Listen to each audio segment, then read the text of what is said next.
défenseur et un orateur contre.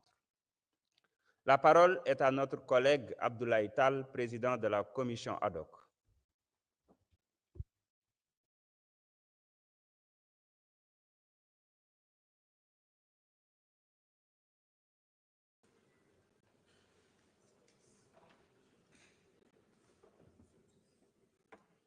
Je vous remercie, Monsieur le Président, Monsieur le ministre garde des Sceaux, Monsieur le ministre du Travail, de l'Emploi et des Relations avec les institutions, chers collaborateurs des ministres, honorables députés, chers collègues, assalamu alaikum wa rahmatullah.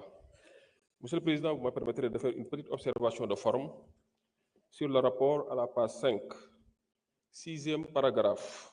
En effet, la dame Mariata Bass a déclaré avoir bénéficié, vous ajoutez un D apostrophe, d'un marché. Ceci étant, Monsieur le Président, je vous remercie.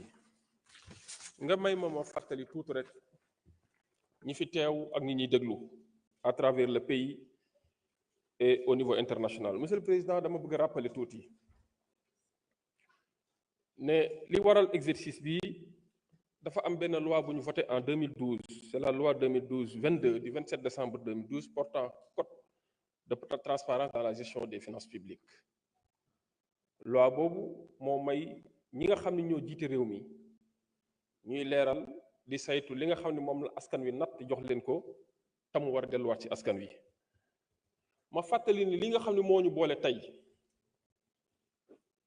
benn préalable la d'un préalable dinaa fi ñëw léegi waaye ma wax leen ni enquête bi nga xam ne mooy cëslaayu demande de levée d'immunité bi nga xamante ni mooy cëslaayu également résolution de mise en accusation boobu dama bëgg a fàttali ne enquête boobu date de 2023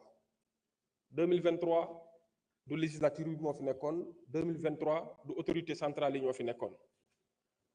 Enquête boobu Cour des comptes moo ko defoon ba mu ci paree da ko jox le président de la République qui avait la possibilité de garder le dossier. Je parle du président de la République de l'époque qui avait la possibilité de garder le dossier sous ses coudes comme il a l'habitude de le déclarer. Mais il avait opté de transmettre le dossier au procureur de la République près le tribunal de grande instance hors classe de Dakar. Loolu tamit dafa baax ñu koy rappeler boobu moom ak ay ñoñom la moom moo natt xaalisam moo jël xaay bi am ñu ko nattal pour ñooñu doxal mu dem ba sa biir loolu jur coow mu woo Cour des comptes nag da defal ma ko enquête Cour des comptes def enquête jox ko rapport ne am naa yu ma si gis moom président bi fi nekkoon jox ko justice procureur de la république boobu bi fi nekkoon nag peut-être am na ay raisons yu tax doxalul woon mais ki fi nekk ñëw ku bees dafa ñëw hérité de ce dossier. Léegi may laaj ni est-ce que procureur boobu dafa war a teg concam ci loxo yi wala dafa jox justice mu def liggéeyam. Jox justice mu def liggéeyam moo waral effectivement ku ci nekk dañ la war a jaarale fan la war a jaarale bu fekkee ancien directeur nga te yaakaar naa jur na coow fan yi passé gis ngeen ni ancien directeur yeeg yenn agent fonctionnaires yeeg ñeneen ak ñeneen ak yenn fournisseur am na ñoo xam am nañ ci ay woote bañ dem wuy ji.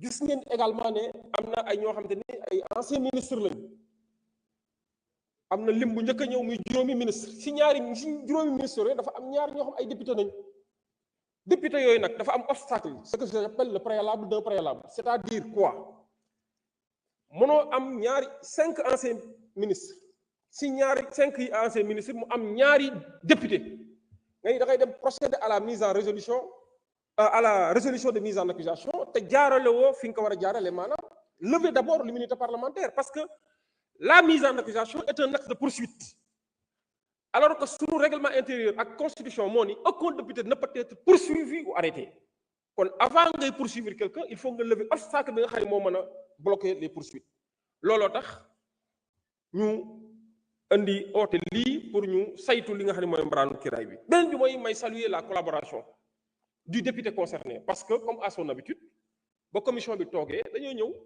en toute responsabilité en toute humilité et en parfait respect de l'institution parlementaire dafa ñëw jàkkaarloo ñun. Le climat était convivial, une bonne ambiance de travail wax nañ échanger nañ ku nekk am na ay contradictions et dans le respect échanger nañ ku ci nekk ñu ñaanal ko mu dem.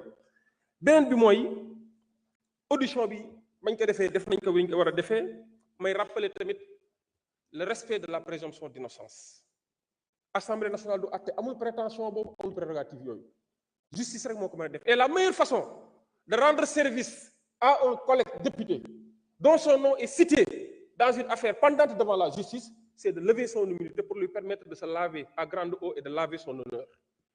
Pour man Assemblée nationale mooy service bi mën a jox benn député ka mu fare ci ku jege wala mu faree feneen mooy nga permettre mu laver son honneur ñëw ñibbisi ñëwaat àndaat ak ñun ci liggéey bi ñuy ñaanal collègue bi mu dem ak jàmm ñëw ak jàmm.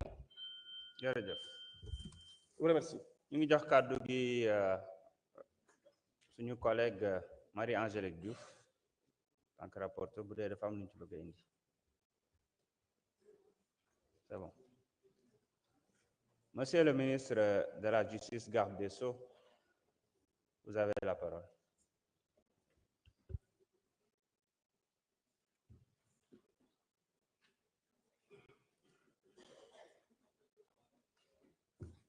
Je vous remercie, Monsieur le Président.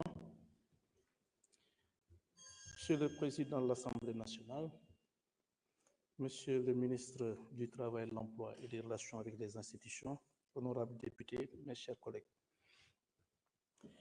Monsieur le procureur général près la Cour d'appel de Dakar m'a transmis les procès-verbaux relatifs aux enquêtes à la suite du rapport de la Cour des comptes sur les fonds Covid et une note y afférente.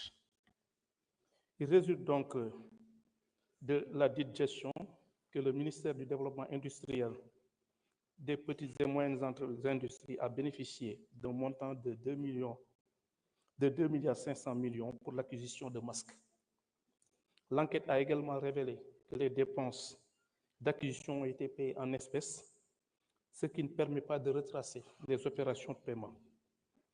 Le ministre Moustapha Diop donc a ensuite, en violation de l'article 11 de l'arrêté du 21 novembre 2017, numéro 21136, portant conditions d'ouverture de fonctionnement et de clôture des comptes de dépôt, nommé un gestionnaire du dit compte, seul coordonnateur des paiements et décaissements. Le dit gestionnaire a soutenu donc avoir retiré l'intégralité